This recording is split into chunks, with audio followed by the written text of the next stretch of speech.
In this tutorial, we're going to be creating a custom spectate mode button in UEFN that lets players toggle spectating on and off by using both a physical and a UI button. This is super useful for keeping players engaged by letting them select whether or not they want to be in the lobby or spectating. We'll go over how to switch the player into spectate mode and apply a button to their UI to allow them to spawn again.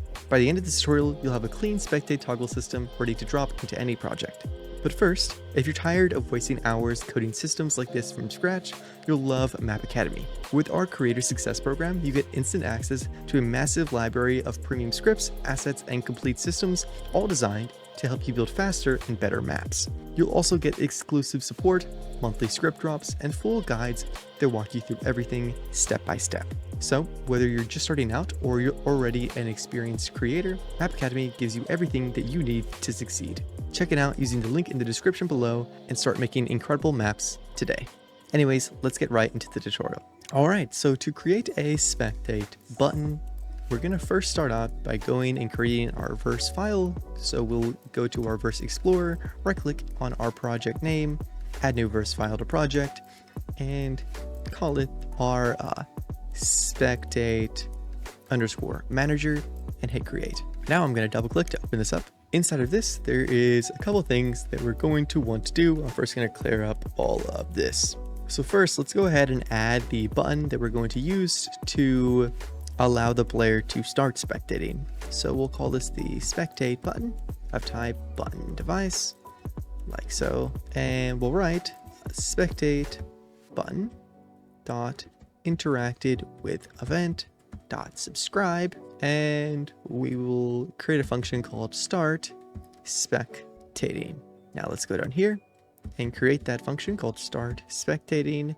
And it's going to receive an agent because that is what buttons send with their interacted with event. And to actually start spectating, what do we need to do? Well, we need to switch the player to a class that only has one life, and then we need to kill them. For now, I'm just going to put a block here because we need to add our editable class device. So I will make an editable team switcher device, and it is of type class and team selector device. And we initialize it with a class and team selector device like so.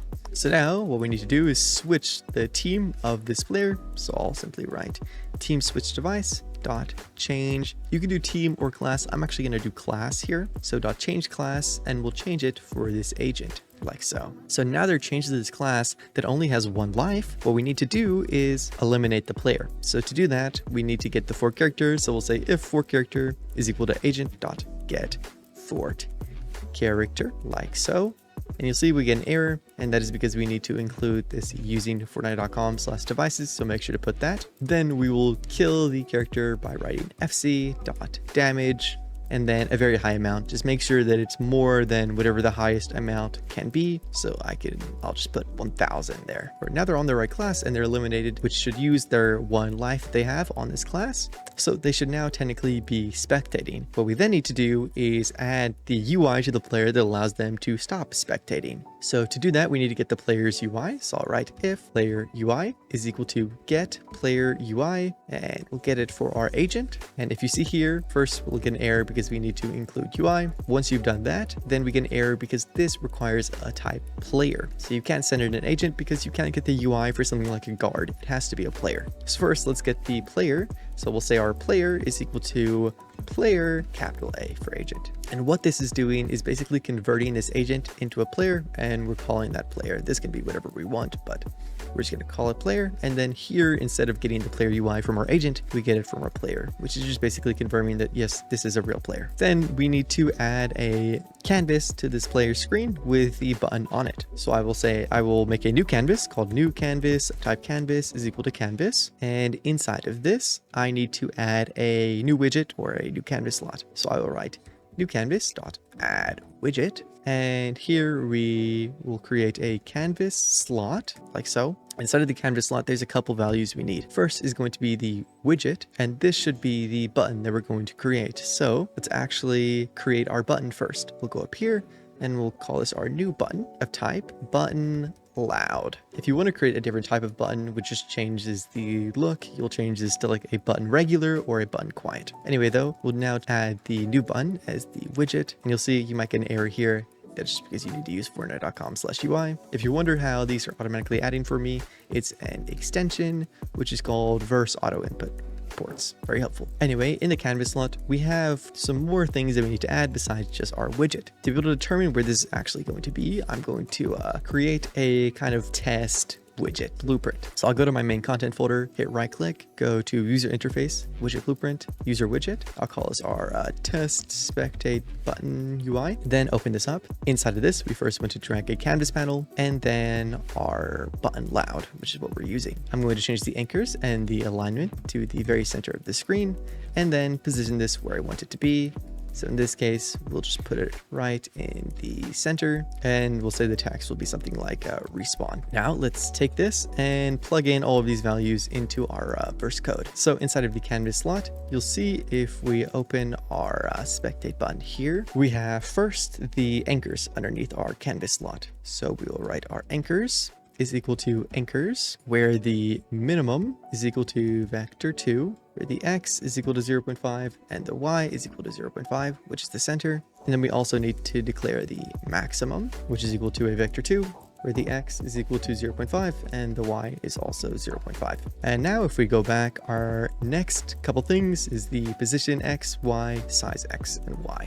So the position X is going to be the left value, and all of these are going to be called the offsets, and it is initialized with a margin. And instead of a margin, you have 4 values, which equate to these 4 values here. Position X is going to be left, which in our case is going to be 0. Position Y is going to be top, which in our case is 420. Size X is going to be right, which is equal to 447, and then position or the size Y is going to be bottom, which in our case is going to be about 110. After this, we have the alignment, which is a vector2. So we'll write alignment is equal to vector2, and we had that centered as well. So X and Y is 0.5. Then we have size to content, which we want to be false. And lastly, the Z order, which is 0 because we don't have any other widgets besides this that we're adding, but this will be the kind of layer that it's on. Anyway, now we added this button to our canvas. We can go ahead and add this new canvas to the player UI. So we'll write player UI.widget new canvas,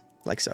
So now the button is actually going to get added to the player's UI. We need to handle how this button is going to operate. So first, let's go ahead and set the text. We'll write new button.set text. And then as you can see, if we put a string here, we get an error, and that's because it needs to be of type message and not of type string. So we'll go up here and I'm going to write message and press tab to get a string to message function. That is another extension, which is called the verse language snippets. It's very helpful. It has a bunch of little snippets like this where you can quickly get functions that are used commonly. So now I can put string to message here to convert our string into a message type that I can now set the text of the button to. So I'll just write our respawn so that it matches our UI that we created. Now we need this button to actually do something. I'm going to use await for this. So I am going to spawn a function because I will need to use suspends, and I will call it for wait for button click. And what I'll need to send this is the new button, the player, and the new canvas. Now let's go down here and create that function. So I'll call it wait for button click, and we'll take in the button of type button loud, the player of type player, and the new canvas of type canvas. We need to make sure it suspends, and we don't need to return anything. Inside of this, I will get our button dot on click, and I'll wait for it to complete. So we'll wait for this button to be clicked, and whenever this button is clicked, we need to remove the new canvas from the player's UI. So first, let's go ahead and get the player UI. I'll copy our if statement from up here, and we already have the player, so I can remove this part, and we can simply write player UI dot remove widget new canvas. So now how do we actually respawn the player? Well, we need to first switch them back to a team in class that has an infinite amount of respawns. So we'll call this our normal class device, and we'll make this class and team selector device just like our other one. And then we'll go down here and change the class. So normal class device dot change class for our player. And then we can respawn our player by writing player dot respawn. But if you see, we have an error here, and that is because we're using a player when we actually need the agent. So I will write a comment here to get the agent, and I'll say our agent is equal to agent player. So that'll just convert it back to an agent, just like we converted the agent to a player. And instead, I'll write agent.respawn. And you'll see the only other thing we have to do is actually add a position. So I'll go down here and create our respawn position. And I'll make it of type transform, like so. And then we'll go down here where we respawn, and we'll respawn it at the respawn position, which is a transform, but we need to get the translation and then the rotation, because you can't send a transform to the respawn function. It can only be a vector3, which is a translation and a rotation. So it's going to change the class of the player and then respawn that player. If you want, you can also go ahead and add an editable teleporter of type teleporter device. And you can have this teleport the player after they respawn. So teleporter.teleport player or agent, if you could put either in there. And then maybe if you want to give them a second to be able to respawn, because sometimes teleporters can be buggy, maybe sleep 0.1 or maybe even a little longer if that's not enough. I'll maybe change this to like 0.3. So boom, just like that, we now have this set up so they can click the spectate button, start spectating. It'll change their class and eliminate them so they're actually spectating. Then add the new button to their UI, wait for it to be pressed, and whenever it's pressed, it's going to respawn them. So now let's actually go ahead and test this out. Now close our UI, build verse code, and then we should have a spectate manager in our outliner. Let's go ahead and start by grabbing out our spectate button, grab a button device and throw it down here. In the outliner, I'll call this our enable spectate button. And in the details, I'll change the text to enable spectate, maybe add a slight interaction time just so they can't spam it. And then we can go ahead and select that. Afterward, we're going to need a class selector device to actually switch the class along with a class designer device so that we can actually create the class. So for this, we'll change the class to switch to class 1, class identifier as class 1. If you're using other classes, just make sure to change this to a class that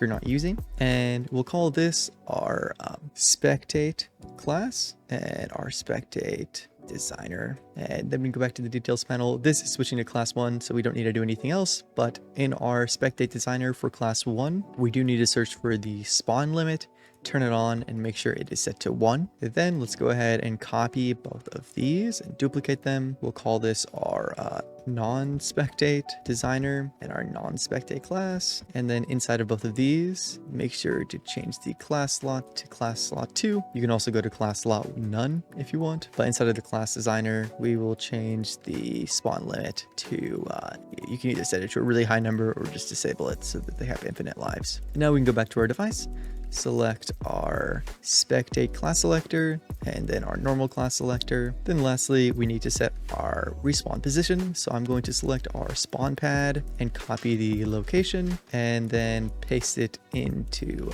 here. The rotation and scale don't really matter. Lastly, our teleporter, I'll go ahead and grab a teleporter device, place it down here where we want them to respawn, change the group to none, and you can change some of the other settings if you want, but I'm just going to leave it here. Then select that teleporter in my device. Now let me go ahead and go to my island settings. I'll find my island settings and enable a test player. So I'll go to debug, enable debug, and then test players on start, custom. We'll add one so that we can actually spectate, and boom, just like that, we can now go ahead and launch session to test this out. All right, so now if I go ahead and start the game, you'll see if I head over here and enable spectate, I get eliminated and I start spectating. You'll see in a second, I'll spectate our test player. We can go next previous player if there's other ones. And we have our respawn button, which if we click, we will respawn and we'll be at the teleporter. It looks like there was an issue with the position that we will need to change to make it higher. But yeah, you now have a fully working respawn button that you can use inside of any map. So that is how you create the fully functional spectate mode button inside of UEFN. If you found this helpful, make sure to leave a like and comment what you'd like to see next. Also, don't forget to check out the Creator Success Program in the description below. Trust me, you're missing out if you don't. Anyways, thanks for watching, and as always, I'll see you in the next one.